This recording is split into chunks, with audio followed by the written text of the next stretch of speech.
Kung iniwan ka, okay lang yun. Mag-move on ka. Magmahal ka ulit. Wow. Huwag mong hayaang magsara. Ibuka mo lang ang puso mo.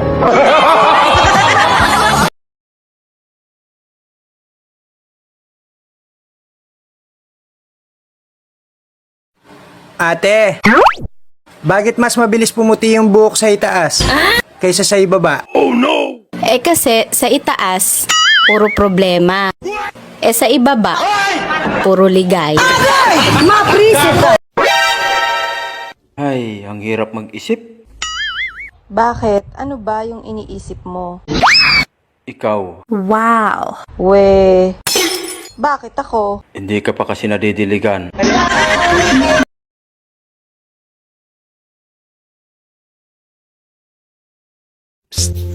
Miss, magkano ang serbisyo mo? 500 po sa kama, 400 sa papag, 300 sa banig, 200 sa lapag, at 100 sa damuhan. Ah, ganun ba? Siya, sige. Oh, ito, 500. Wow, garanti ka pugi ha. Galanti ka dyan. 5 rounds yan sa damuhan.